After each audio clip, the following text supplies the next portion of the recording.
Dr. Vextar pressed his 6 fingers against the cold metal wall and watched the unconscious human through the reinforced glass barrier. The creature lay still on the examination table, its chest rising and falling in a steady rhythm that fascinated the alien scientist. After 3 years of failed attempts to capture a live human specimen, success finally smiled upon his research team. The human appeared unremarkable by the standards Vextar had read about in stolen Earth military files. Male, approximately 30 years old, brown hair, average height for his species. The identification tags around his neck read Jake Morrison, Specialist. Earth Defense Corps. Nothing in his appearance suggested why humans had become such a feared presence in this sector of space. Vextar's research assistant, Yildan, approached, with a data pad clutched in her thin blue hands. She moved with the quick nervous energy that marked all junior researchers in the Zephyrian Imperial Science Division. Her large black eyes reflected the dim lighting of the observation chamber. As she spoke in their native clicking language, "Doctor?" The human's vital signs remain stable, but his brain activity shows unusual patterns even during unconsciousness, she said while tapping the screen with one clawed finger. His cellular regeneration rate is already 20% higher than our baseline projections for his species. The doctor nodded slowly, his own black eyes never leaving the sleeping human. Humans fascinated him beyond any other species he had studied in his long career. They appeared weak and fragile compared to most galactic civilizations, yet they had carved out territory in space with remarkable speed. Their ships were crude, but effective, their weapons simple but deadly, and their soldiers displayed a stubborn refusal to surrender that defied logical military doctrine. "Begin preparation for the initial testing phase," Vextar ordered. "I want complete biological scans, tissue samples, and detailed analysis of his equipment." This opportunity may not come again for years. Heavy footsteps echoed through the corridor outside, announcing the arrival of Commander HFY.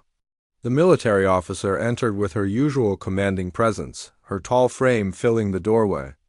Unlike the scientists, she wore the dark blue uniform of the Imperial Fleet, and her scarred hands spoke of actual combat experience rather than laboratory work. "Doctor, I trust you understand the significance of what you have captured," she said, in the common trade language that served as communication between their species and others.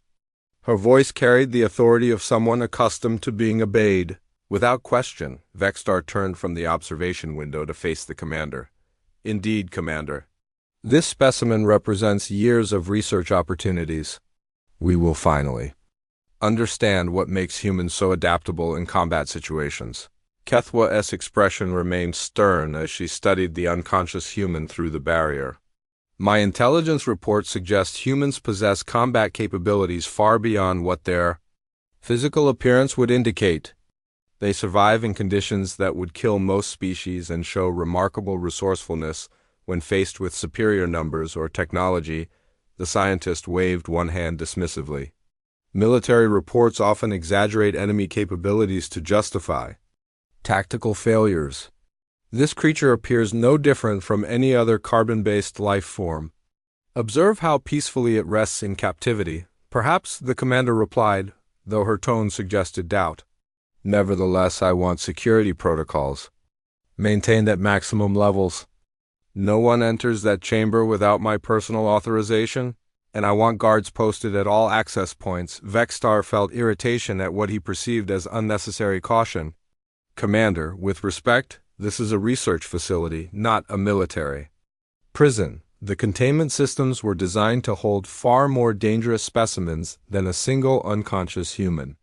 Our energy barriers and atmosphere controls make escape impossible." HFY moved closer to the observation window and studied Jake Morrison's sleeping form with the calculating gaze of a career soldier.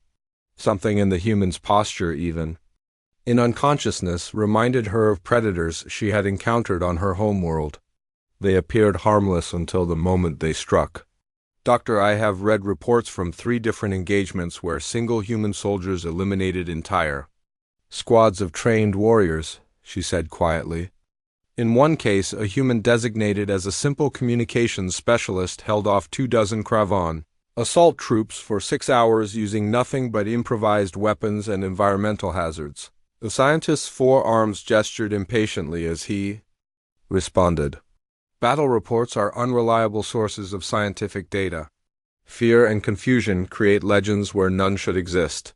This specimen will provide us with factual information about human biology and capabilities. Yildan approached with updates on the preliminary scans. Doctor, the human's equipment includes several items we cannot immediately identify. His clothing appears to contain synthetic materials with properties unlike anything in our databases.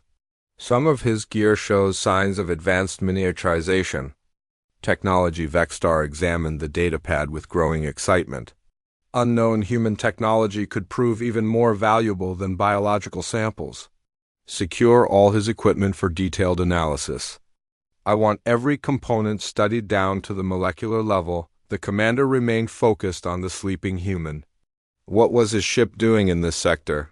Our patrol vessels reported that his craft appeared damaged and drifting when they found it. The ship's computer core was damaged beyond recovery, Yildan reported. We found no other crew members aboard, and the vessel appeared to have been in space for several days based on life support readings. Kethwa found this information troubling.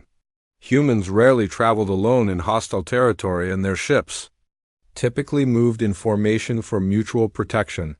A single vessel with one occupant suggested either a special mission or someone important enough to warrant individual transport. Begin your testing, Doctor, but remember my warnings, she said, before turning to leave. I will review our intelligence files again to see if this Jake Morrison appears in any of our records. As the commander's footsteps faded down the corridor, Vexstar returned his attention to the human specimen. Jake Morrison lay motionless on the examination table, apparently unaware of his surroundings or his captors. The alien scientist felt a thrill of anticipation at the research opportunities ahead. In the containment chamber, Jake's breathing remained steady and peaceful. His closed eyes showed no signs of awareness, and his relaxed muscles suggested complete unconsciousness. To any observer, he appeared to be exactly what his identification claimed: an ordinary soldier recovering from whatever ordeal had left him drifting in space. But beneath his apparently peaceful exterior, Jake Morrison's enhanced hearing had been recording every word spoken by his captors since the moment they brought him aboard their station. Jake opened his eyes slowly, allowing confusion and fear to show on his face as he took in his surroundings. The chamber appeared sterile and clinical, with walls that hummed with contained energy. Strange symbols covered control panels near the observation window, and the air tasted different from what human lungs were designed to process. Dr. Vexstar watched from behind the barrier as his prize specimen awakened. The human's heart rate increased immediately, and stress hormones flooded his system in patterns that matched the scientist's expectations perfectly. Fear was a universal constant among captured subjects, and humans appeared no different in this regard. Greetings, Jake Morrison, Vexstar said through the communication system. His words came out in heavily accented but understandable English. Do not be afraid. You are safe and will not be harmed if you cooperate with our research. Jake sat up slowly on the examination table, his movements careful and measured. He looked around the chamber with wide eyes that suggested panic barely held in check. Where am I? What happened to my ship? Your vessel was found drifting in space, badly damaged, the alien scientist replied. We rescued you and brought you here for medical treatment. You suffered injuries that required our intervention, the human touched his head gingerly, as if checking for wounds. I remember explosion system failures. The navigation computer went dark and life support started failing. He looked directly at the observation window where Vexstar stood. What are you? I've never seen your species before. Vexstar felt pleased by the human's apparent honesty and cooperation. Many species became violent or withdrawn when captured, but Jake Morrison seemed willing to communicate. We are Zephyrians, and this is a research station dedicated to the study of biological adaptation. Your species has shown remarkable survival capabilities that interest our scientists greatly. Jake nodded slowly, apparently accepting this explanation. Biological research? Are you studying human physiology? Among other things, yes, Vexstar replied. We hope to understand how humans adapt so effectively to hostile environments. Your cooperation will help us gather valuable data. The testing began with simple procedures that seemed routine and non-threatening. Vexstar had Jake breathe different atmospheric mixtures while monitoring his oxygen absorption rates. The human's lungs adapted to reduced oxygen levels far more efficiently than the scientist had predicted, maintaining blood saturation at levels that should have been impossible. Remarkable, Yildan whispered as she recorded the data. His hemoglobin is bonding with available oxygen at nearly 90% efficiency even in our test atmosphere. Temperature variations came next. The chamber's environmental controls cycled through extremes that would cause most species severe distress. Jake showed signs of discomfort, but continued functioning normally even when temperatures dropped to levels that should have induced hypothermia in a baseline human. How do you feel? Vexstar asked during one of the cold cycles. Jake rubbed his arms and shivered convincingly. Cold, but manageable. My training included survival in harsh environments. We learned to adapt or die, the scientists made notes about. Human military conditioning and its apparent effects on biological resilience. If standard Earth Defense Corps training produced such adaptations, what might their elite soldiers be capable of? Pressure testing followed, with the chamber's atmosphere being adjusted to simulate various planetary conditions. Jake's inner ear adapted quickly to pressure changes that typically caused severe disorientation in other species. His balance remained steady, and cognitive function showed no decline even under extreme atmospheric pressure. Your species appears remarkably adaptable, Vexstar commented. Do all humans show such resilience? Jake considered the question carefully before answering. Some more than others. Military personnel receive conditioning to survive in space or on hostile worlds. Civilian populations probably wouldn't handle these tests as well. During the cognitive testing phase, Jake solved puzzles and answered questions designed to measure intelligence and problem-solving ability. His performance fell within expected parameters for human baseline intelligence, showing nothing extraordinary. Vexstar noted with satisfaction that the subject appeared cooperative and even curious about the testing procedures. These puzzles are interesting, Jake said while working through a three-dimensional maze projection. Your technology is impressive. How does this holographic display work? Vexstar explained the basic principles behind the projection system. Pleased by the human's apparent intellectual curiosity, such engagement suggested the subject might remain cooperative throughout the extended research period between testing sessions. Jake asked questions about the station, the Zephyrian species, and their scientific methods. His inquiries seemed motivated by natural human curiosity rather than any attempt to gather intelligence. He appeared particularly interested in the daily routines of the research staff and the layout of the facility. How many people work on this station? Jake asked during a break between tests. Approximately 200 personnel across multiple research projects, Vexstar replied. This facility represents one of our most advanced biological research installations. Jake nodded thoughtfully.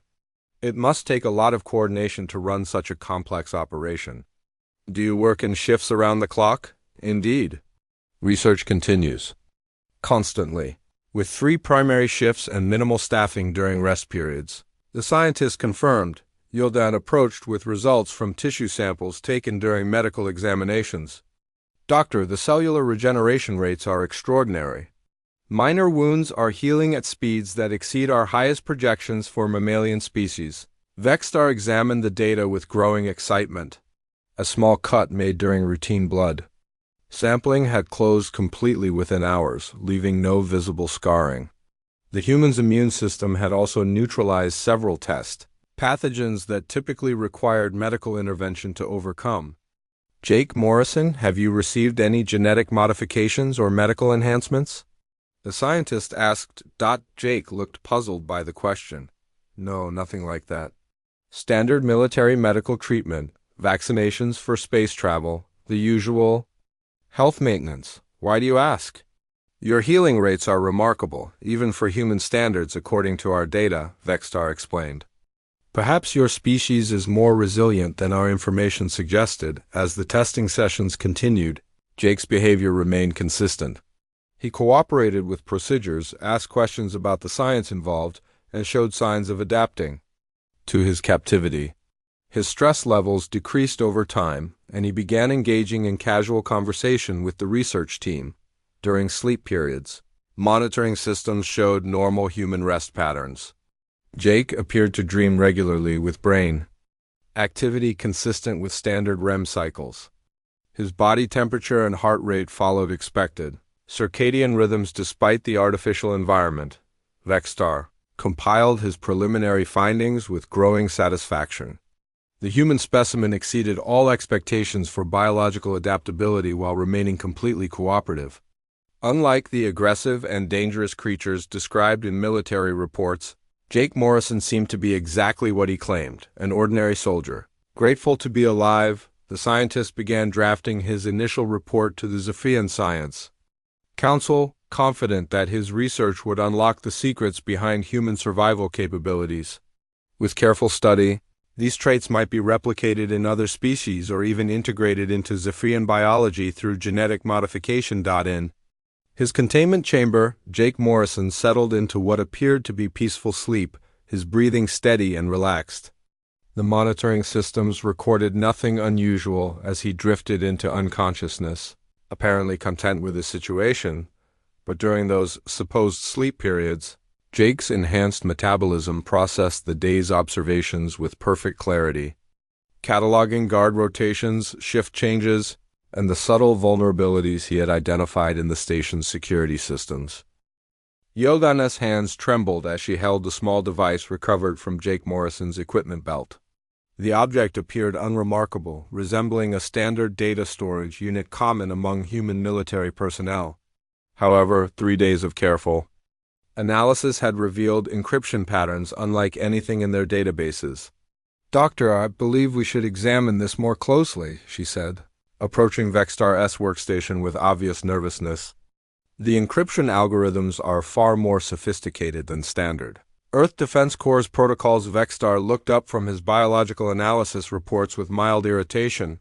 His research on the human specimen progressed beautifully, and he disliked interruptions during data compilation. Yelden, military equipment often contains security features beyond our immediate understanding.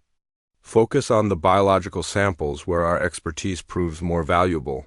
The young researcher persisted despite her superior's dismissive tone. "Doctor, our cryptographic specialists managed to decode several data fragments."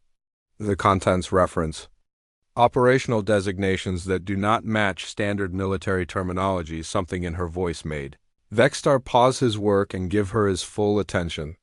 Yildan rarely pressed issues without good reason, and her current agitation suggested genuine concern rather than simple curiosity about human technology. "Show me what you have discovered," he said, gesturing for her to transfer the data to his primary display screen.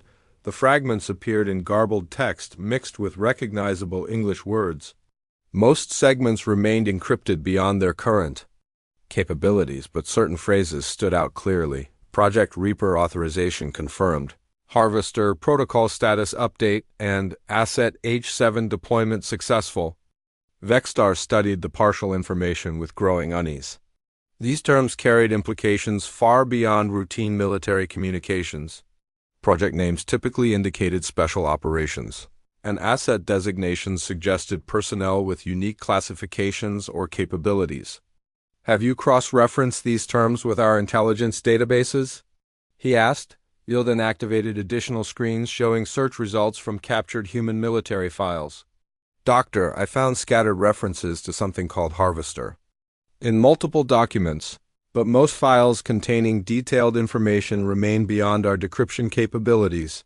The name appeared in fragments across dozens of reports from different sectors and time periods. Combat summaries mentioned an operative or unit designated Harvester in connection with high-casualty engagements. Intelligence briefings referenced Harvester operations in contexts that suggested strategic importance far beyond typical military actions. "This could be coincidental," Vexstar said, though his own certainty wavered. Harvester might refer to equipment, tactics, or simply code names for multiple personnel. Yildan brought up additional data on her secondary screen. Doctor, I discovered something that troubles me greatly. Several reports describe encounters with a single human operative who eliminated entire enemy installations using methods that seem impossible for baseline human capabilities. The scientist read through the fragmentary accounts with increasing alarm. Descriptions of impossible survival feats, tactical awareness beyond normal human limits, and combat effectiveness that defied logical explanation filled multiple report summaries. While many details remained encrypted, the pattern suggested an individual with capabilities far exceeding normal human parameters. Run a biological comparison between our test subject and any genetic markers mentioned in these files, Vexstar ordered. His earlier confidence beginning to crumble, the analysis took several hours, during which both researchers worked with unusual intensity. Jake Morrison's DNA samples were compared against partial genetic profiles scattered throughout the captured intelligence data.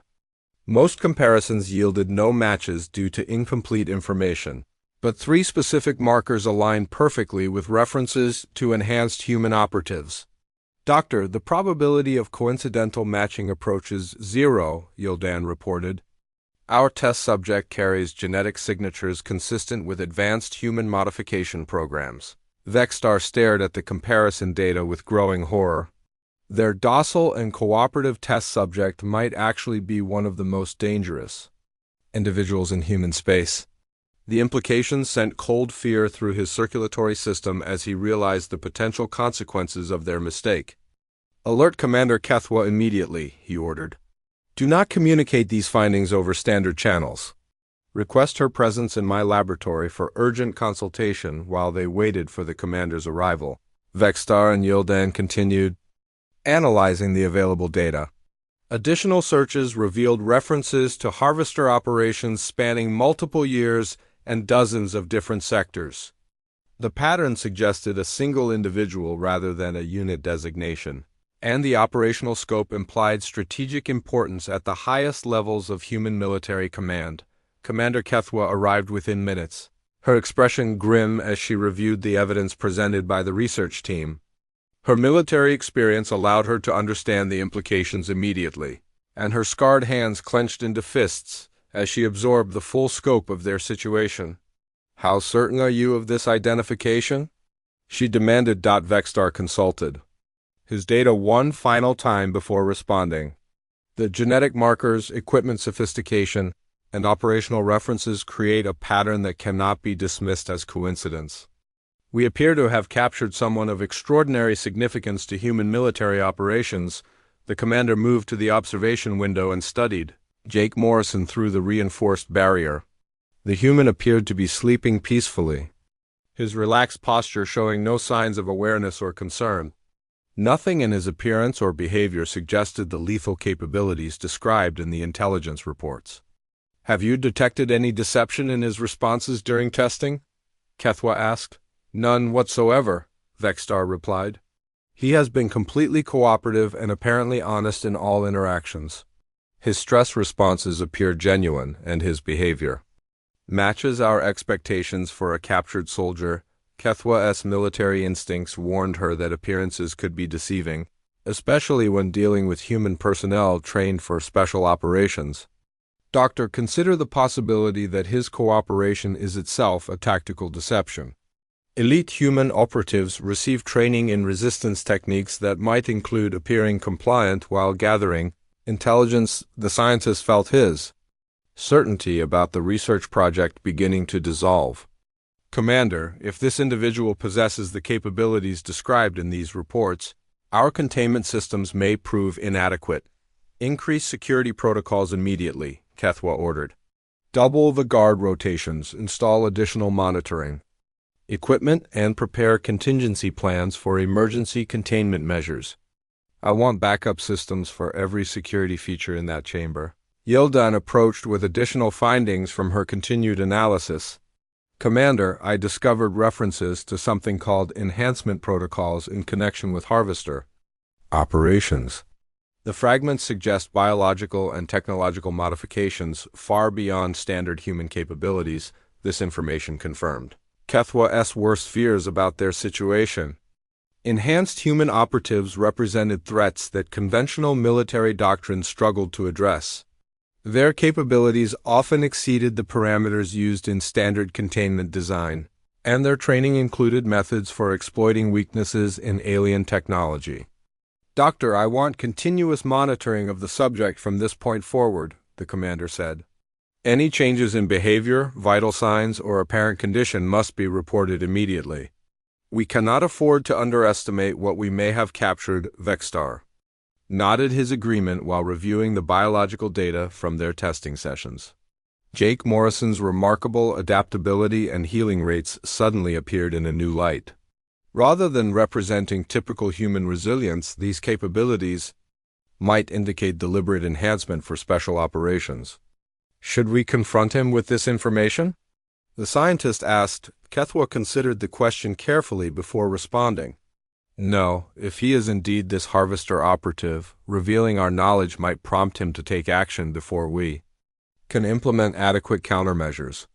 Continue the research as if nothing has changed, but remain alert for any signs of deception," as the commander left to organize enhanced security protocols. Vexstar returned to his observation of the sleeping human. Jake Morrison lay motionless on his examination table, apparently unaware that his captors had discovered his true identity. In the depths of engineered sleep, Jake's enhanced consciousness processed the elevated activity levels throughout the station, the increased guard presence, and the subtle changes in his captors' behavior that indicated a significant shift in their understanding of his situation. Jake Morrison opened his eyes on the fourth morning of his captivity, and Dr. Vexstar immediately noticed something different about the human's demeanor. The confusion and fear that had marked his earlier awakenings were absent, replaced by an alert stillness that reminded the alien scientist uncomfortably of hunting predators from his homeworld. "Good morning, Jake," Vexstar said through the communication system, carefully observing the human's response patterns. "Are you ready to continue with today's testing procedures?" Jake sat up slowly and turned toward the observation window with movements that seemed more controlled than before. When he spoke, his voice carried a subtle change in tone that made Yildan shift nervously at her monitoring station. "Of course," Dr. Jake replied. "I've been thinking about yesterday's cognitive tests. Your holographic projection systems must require substantial processing power to maintain such detailed three-dimensional imagery. The quantum resonance frequencies alone would demand specialized computing architecture." Vexstar felt a chill run through his circulatory system. Jake's casual mention of quantum resonance technology demonstrated knowledge far beyond what any ordinary human soldier should possess. Such understanding required advanced education in theoretical physics and engineering principles. "You seem well informed about our technology," the scientist said carefully. "Where did you acquire such technical knowledge?" Jake smiled with apparent innocence. "Military training includes basic understanding of alien technologies we might encounter in the field. Earth Defense Corps' personnel study captured equipment to better understand potential enemies and allies." The explanation sounded reasonable, but something in Jake's delivery made Vexstar doubt its complete accuracy. He activated additional monitoring systems to record the conversation in greater detail while maintaining his facade of routine scientific inquiry. During the morning's testing session, Jake demonstrated familiarity with Zephyrian physiological concepts that should have been completely unknown to humans. When asked to identify anatomical structures in holographic displays, he correctly named organs using proper Zephyrian scientific terminology rather than human approximations. "How do you know our anatomical designations?" Vexstar asked, no longer bothering to hide his suspicion. Jake appeared genuinely puzzled by the question. "I'm sorry, Doctor, I'm not sure what you mean. Could you clarify which terms seemed unusual?" The scientist replayed the recording and pointed out Jake's use of specific Zephyrian words for internal organ systems. The human listened carefully, then nodded with apparent understanding. "Ah, I see the confusion," Jake said. Some of those terms have entered common usage among human military personnel through intelligence briefings and captured documents. We adapt quickly to new information when survival depends on understanding potential enemies. Yildan approached Dr. Vexstar during a break in testing to share her observations. Doctor, the subject's brain activity patterns have changed significantly since yesterday. The neural pathways associated with deception and strategic planning show much higher activity levels. The scientists studied the neurological data with growing unease. Jake's brain scans revealed cognitive processes far more complex than his baseline measurements had suggested. Areas associated with tactical analysis, threat assessment, and long-term planning showed activity levels that indicated constant background processing. Has he asked any new questions about station operations or personnel? Vexstar inquired. Yildan consulted her notes from the previous day's interactions. He inquired about shift rotation schedules, maintenance procedures for life support systems, and the location of emergency protocols. His questions seemed motivated by natural curiosity rather than intelligence gathering, but the scientist now viewed Jake's innocent inquiries in a different light. What had appeared to be casual conversation might actually represent systematic information collection by someone trained in reconnaissance techniques. Commander, Kethwa arrived for her daily security briefing with obvious tension in her posture. The additional guards posted around the containment area had reported several minor incidents that individually seemed insignificant but collectively suggested a pattern of testing. Doctor, review these security reports, she said, handing him a data pad containing overnight observations. The subject has been moving during supposed sleep periods in ways that suggest exploration of his containment chamber. The reports describe subtle changes in Jake's position that indicated careful examination of wall surfaces, floor joints, and ceiling fixtures. Microsensors had detected minimal pressure variations suggesting systematic testing of structural integrity throughout the chamber. He appeared to be sleeping during all monitoring checks, Vexstar protested. His vital signs showed normal sleep, patterns consistent with human circadian rhythms. Kethwa's military experience made her skeptical of appearances when dealing with potential threats. Doctor, elite human operatives receive training in techniques that allow them to maintain apparent sleep states while remaining functionally conscious. Your monitoring systems may not detect such deception during the afternoon testing session. Jake's behavior became increasingly unsettling to the research team. His responses to questions showed intimate knowledge of station layout despite having never left his containment chamber. He referenced specific corridors, junction points, and facility sections with accuracy that should have been impossible. Jake, how do you know about the junction between levels 7 and 8? Vexstar asked directly. The human paused as if considering his response carefully. I'm not sure I understand, Doctor. Could you be more specific about what I said that seemed unusual? But when Vexstar replayed the conversation, Jake's references to specific station geography were clear and detailed. The human had somehow acquired structural knowledge of the facility that extended far beyond his containment area. Yildan discovered additional evidence of Jake's deception when analyzing his equipment more thoroughly.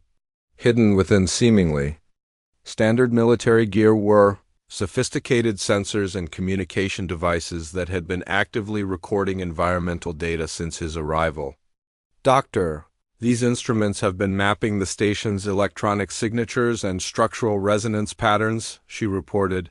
The data collection appears to be automatically transmitted to hidden storage devices in his clothing. The realization struck Vexstar like a physical blow. Their cooperative test subject had been conducting his own research from the moment of his capture. While they studied him, he had been systematically analyzing their facility, personnel, and security systems. Commander, we must assume he knows everything about our operations, Vexstar told Kethwa during an emergency consultation. His equipment has been gathering intelligence continuously, and his questions were designed to fill gaps in his automated surveillance. Kethwa studied the latest security footage of Jake in his containment chamber. The human sat calmly on his examination table, apparently reading entertainment materials provided by the research team. Nothing in his demeanor suggested awareness of their discovery or concern about his situation. "Doctor, I want you to continue normal testing procedures while we implement emergency security protocols," the commander ordered.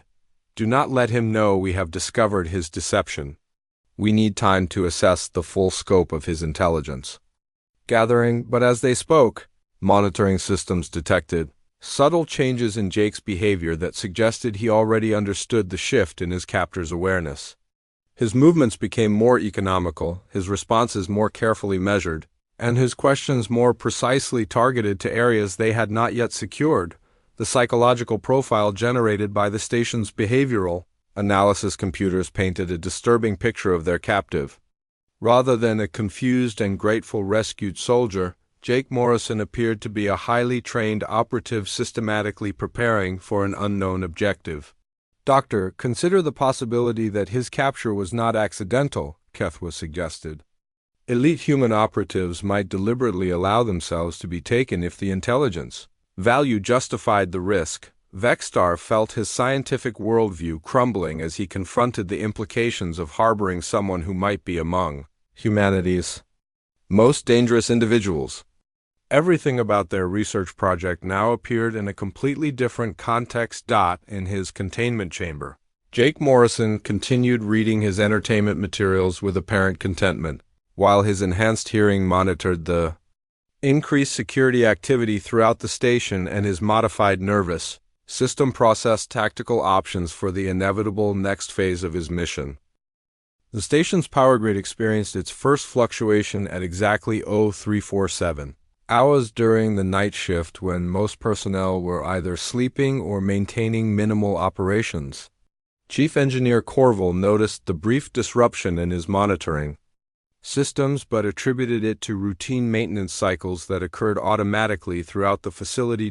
Jake Morrison lay motionless on his examination table as emergency lighting briefly activated in his containment chamber. To any observer, he appeared to be in deep sleep, unaware of the minor power irregularity. The monitoring systems recorded normal vital signs and brain activity consistent with REM sleep patterns, but in the depths of his enhanced consciousness, Jake processed the timing and duration of the power fluctuation with perfect precision. His modified nervous system had been mapping the station's electrical grid for days, identifying critical junction points and backup system limitations through careful analysis of ambient electromagnetic fields. Dr. Vexstar arrived at his laboratory early the next morning to find Yildan already working at her analysis station with unusual intensity. Her large black eyes showed signs of stress, and her hands moved with the nervous energy that marked severe anxiety among her species. "Doctor, I discovered something disturbing in last night's security recordings," she said without looking up from her screens. The power fluctuation coincided with subtle changes in the containment chamber's barrier frequency. Vexstar examined the data she highlighted with growing concern. The energy barrier that secured Jake's chamber had experienced microscopic variations in its resonance pattern during the brief power disruption. Such changes typically indicated external interference with the containment system's control mechanisms. Could this represent accidental feedback from the station's power grid? He asked, hoping for a rational explanation that did not involve deliberate sabotage. Yildan shook her head with certainty. "Doctor, the frequency variations follow patterns that suggest purposeful manipulation rather than random electrical interference. Someone with intimate knowledge of our containment technology modified these settings." Commander Kethwa's arrival interrupted their analysis as she strode into the laboratory with obvious urgency. Her scarred hands gripped a datapad containing overnight reports from security personnel throughout the station. "Doctor, we have a problem," she announced without preamble. 3 different security teams reported equipment malfunctions during the night shift. Each incident occurred within minutes of the power fluctuation you recorded. The reports described minor failures in surveillance systems, door locks, and communication equipment spread throughout multiple levels of the facility. Individually, each malfunction appeared to result from normal wear or routine maintenance issues. Collectively, they created gaps in security coverage that would allow movement through specific corridors without detection. Commander, surely these incidents represent coincidental timing rather than coordinated sabotage, Vexstar protested. Our subject remained under constant monitoring throughout the night period. HFY activated the laboratory's main display screen and showed security footage from Jake's containment chamber, covering the previous 12 hours. The recordings showed him sleeping peacefully for the entire period, with only minor position changes consistent with normal human rest patterns. Doctor, observe the timestamps on these recordings, she said, pointing to specific segments of the footage. Notice how the subject's position changes coincide exactly with gaps in surveillance coverage throughout other areas of the station. The correlation became undeniable when viewed in sequence.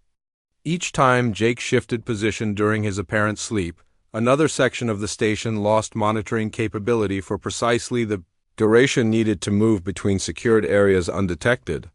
This cannot be possible, Vexstar said, though his scientific training forced him to accept the evidence presented. He never left his containment chamber, yet somehow coordinated these system failures from inside a secured facility. HFY's military experience provided a darker explanation for the apparent impossibility. Doctor, advanced human operatives receive training in electronic warfare and remote system manipulation. His equipment may contain capabilities we have not yet discovered. The commander ordered immediate implementation of emergency protocols, while Dr. Vexstar continued his analysis of the night's events. Additional security personnel took positions throughout the station.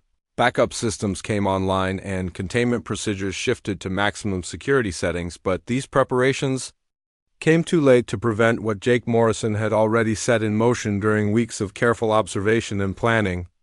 At precisely 1200 hours, during the scheduled maintenance cycle for the containment systems, multiple failures cascaded through the station's security network in a pattern too complex for coincidence. The energy barrier surrounding Jake's chamber flickered and died as backup power systems mysteriously failed to activate. Emergency locks remained sealed throughout most of the facility, but specific corridors and junction points lost security coverage in a sequence that created clear pathways between critical areas. Alarms began sounding throughout the station as monitoring systems detected the containment breach, but Jake Morrison had already disappeared from his chamber with efficiency that defied explanation. Security cameras showed empty corridors where he should have been visible, and motion sensors failed to register his presence despite obvious signs of his passage. Security Officer Dexron coordinated search teams from the main command center, while Commander HFY attempted to predict their escaped prisoners' likely objectives. The station contained numerous valuable research facilities, communication arrays, and life support systems that could serve as targets for sabotage. All personnel report to designated safe areas immediately, HFY announced over the facilities. Communication system. We have a dangerous individual loose in the station who possesses advanced combat capabilities. Dr. Vexstar barricaded himself in his laboratory with Yildan while monitoring the search efforts through security feeds. The footage showed teams of armed guards moving through corridors with careful coordination, checking every possible hiding place and securing critical systems against potential attack. But Jake Morrison seemed to anticipate their movements with impossible accuracy. When search teams approached his location, surveillance equipment would malfunction at precisely the right moment to conceal his escape route. When guards secured important areas, he appeared in different sections entirely, leaving signs of his presence without engaging in direct confrontation. The psychological impact of being hunted by an invisible enemy began affecting the station's personnel within hours. Reports came in of strange sounds and ventilation systems, equipment being moved or modified in secured areas, and brief glimpses of movement and peripheral vision that vanished when investigated directly. Commander, he is not attempting to escape, the station Dexron reported during an emergency briefing. His movement patterns suggest intelligence gathering rather than extraction preparation. HFY studied the tactical display showing Jake's probable locations based on security incidents throughout the facility. The pattern revealed systematic exploration of research laboratories, communication centers, and data storage facilities rather than routes toward shuttle bays or escape pods. He came here for information, not rescue, she realized with growing horror. This entire capture scenario was designed to place him inside our most secure research installation. The first casualty occurred during the evening shift when a security guard named Velkin discovered signs of tampering with a critical computer terminal in the main data center. As he approached to investigate, Jake Morrison emerged from shadows with movements too fast for normal human capabilities. The confrontation lasted less than 10 seconds, but when other guards arrived, they found Velkin unconscious with injuries that suggested precise knowledge of Zephyrian physiology. Jake had struck specific nerve clusters that would incapacitate without causing permanent damage, demonstrating medical training far beyond standard military instruction. He could have killed that guard easily but chose not to, Commander HFY observed while reviewing the incident. This restraint suggests either tactical considerations or adherence to some form of operational protocol. More incidents followed throughout the night as Jake continued his methodical exploration of the station's secure areas. Personnel began finding evidence of his presence in impossible locations, data terminals that had been accessed in heavily guarded computer centers, research files that had been copied from supposedly secure storage systems, and critical equipment that showed signs of detailed examination. Vexstar watched helplessly as his life's work became compromised by someone who moved through their most secure facility like a ghost. Research data representing years of scientific advancement was being systematically copied or destroyed according to criteria only Jake Morrison understood. Doctor, we must assume he has accessed all our research files and communication records, HFY told him during a brief meeting in the secured command center. Whatever information we possessed about human prisoners or biological research programs is now in enemy hands. Commander HFY and Dr. Vexstar made their final stand in the station's heavily fortified command center, surrounded by the last dozen security personnel who remained capable of coordinated resistance. The blast doors sealed with mechanical finality as emergency power systems bathed everything in red warning lights. Commander, the self-destruct sequence is armed and ready, Chief Engineer Corville reported from his position at the main control console. We can trigger total facility destruction within 60 seconds of your authorization. HFY stared at the tactical displays showing Jake Morrison's probable location somewhere in the maze of corridors surrounding their position. 2 days of terror had reduced her command to a handful of survivors barricaded in the station's most secure area, while a single human operative controlled the rest of their facility. How many personnel remain unaccounted for? She asked without taking her eyes from the security feeds. Dexron consulted his damaged communications equipment with obvious difficulty. 43 crew members are confirmed dead or incapacitated, Commander. The remaining personnel have barricaded themselves in various sections throughout the station, but we have lost contact with most groups. Dr. Vexstar huddled near his portable data terminals, frantically attempting to transmit critical research files to distant Imperial installations before Jake could intercept the communications. His scientific work represented decades of advancement in biological research, and losing everything to human intelligence would be a catastrophe beyond personal considerations. Doctor, abandon the data transmission, HFY ordered. We cannot risk providing the enemy with additional intelligence about our research programs. The alien scientist looked up from his equipment with desperation in his large black eyes. Commander, this research could benefit our entire species. Surely we can find some way to preserve the data while preventing enemy access. Before HFY could respond, the lights in the command center flickered and died, leaving only emergency illumination and the soft glow from monitoring screens. The environmental systems continued functioning, but the sudden power loss created an atmosphere of impending doom among the survivors. He has reached the primary power distribution center, Corville announced with obvious fear. All non-essential systems are now offline, and backup power is operating at minimal capacity. A soft metallic sound echoed through the ventilation system above their heads. Barely audible but clearly deliberate. The remaining security personnel raised their weapons toward the ceiling, while scanning for any signs of infiltration through the supposedly secure barriers. "Commander, the ventilation shafts are too small for human passage," Dexron said, though. His voice carried doubt rather than confidence. "Our defensive positions should remain secure against direct assault." Kethwa's military experience warned her that conventional assumptions about human limitations had already proven dangerously inaccurate. Jake Morrison had demonstrated capabilities that exceeded their understanding of baseline human biology, and underestimating him further could prove fatal. The main display screen activated unexpectedly, showing Jake Morrison standing calmly in what appeared to be the station's central communication center. He wore the same simple military uniform from his capture, but his demeanor had transformed completely from the confused and grateful soldier they had initially imprisoned. "Commander?" "Kethwa, Dr. Vextar," he said, his voice reaching them through the facility's communication system. "I believe it is time we had an honest conversation about why I am here." The alien commander stepped forward to address the screen directly while keeping her weapon ready. "Jake Morrison, you are surrounded and have no possibility of escape. Surrender now, and you will be treated according to standard prisoner protocols." Jake smiled with an expression that carried no warmth or humor. "Commander, I think you misunderstand the current situation. I am not trapped here with you. You are trapped here with me." Dr. Vextar moved closer to the display, his scientific curiosity overcoming his fear. "You deliberately allowed us to capture you. This entire scenario was planned from the beginning." "Very good, Doctor," Jake replied. "Your research facility was identified as a critical node in the Zephyrian biological weapons program.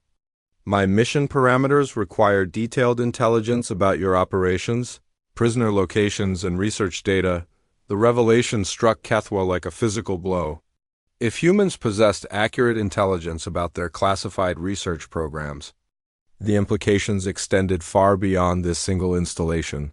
"How much does your government know about our scientific operations?" Jake consulted a device in his hand that displayed information scrolling too quickly for the aliens to read. "Commander, after 2 days of unrestricted access to your computer systems, I now possess complete records of 17 research facilities, prisoner locations for over 3,000 human captives, and detailed specifications for your biological modification programs. That information is classified at the highest levels," Vextar protested. "Our security protocols should have prevented any unauthorized access, Doctor. Your security protocols were designed to prevent intrusion by conventional means," Jake explained with clinical detachment. "They were not adequate to stop someone specifically modified for infiltration and intelligence gathering operations." Commander Kethwa felt her worst fears confirmed as she realized the full scope of their catastrophic failure. "You are not human, are you?" "Not entirely." Jake paused before answering, as if considering how much information to reveal. "I am human, Commander, but I have been extensively modified for operations like this one. Enhanced reflexes, improved healing, advanced cognitive processing, and built-in technological interfaces that allow direct interaction with most computer systems." "The Harvester," Yilden whispered from her position near the monitoring equipment. "The reports were accurate. You really are the operative described in our intelligence files, among other designations." "Yes," Jake confirmed. "My current mission involves systematically dismantling the network of facilities that have been conducting illegal experiments on human prisoners." Dr. Vextar felt his life's work crumbling as he understood the implications. "You intend to destroy our research?" Jake's expression hardened slightly. "Doctor, your research involved torture and murder of sentient beings. The destruction of such programs serves the greater good of all civilized species." The self-destruct countdown began automatically as programmed protocols detected unauthorized access to critical systems. Kethwa realized that Jake had triggered their emergency destruction sequence remotely, giving them only minutes to reach escape pods. "Commander, the station will be destroyed in 8 minutes, Corvell announced with barely controlled panic. All personnel must evacuate immediately or face certain death, but when the blast doors opened to reveal evacuation routes, the corridors beyond stood empty. Jake Morrison had vanished as mysteriously as he had appeared, leaving no trace of his presence except the systematic dismantling of everything the research station represented. "Commander, I am detecting a small craft launching from Shuttle Bay 7, the engineer reported. "The vessel appears to be one of our own reconnaissance shuttles," HFY watched the tactical display as Jake's stolen ship accelerated away from the doomed station.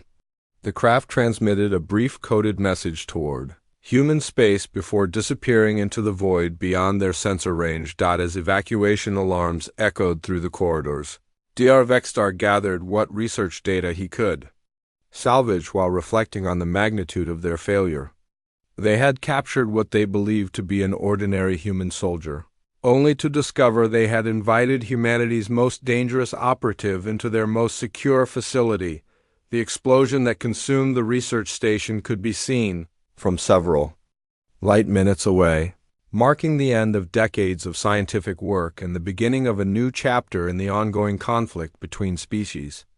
In the aftermath, survivors would report their encounter with the operative known as Harvester, adding another legend to the growing mythology surrounding human special operations capabilities. Somewhere in the darkness between stars, Jake Morrison reviewed his mission summary while setting course for the next target on his list. 17 more research facilities remained to be investigated, and thousands of human prisoners awaited liberation from alien captivity. The legend of the Harvester would continue to grow as similar installations throughout the galaxy began experiencing mysterious system failures, personnel disappearances, and the complete compromise of their most sensitive intelligence programs.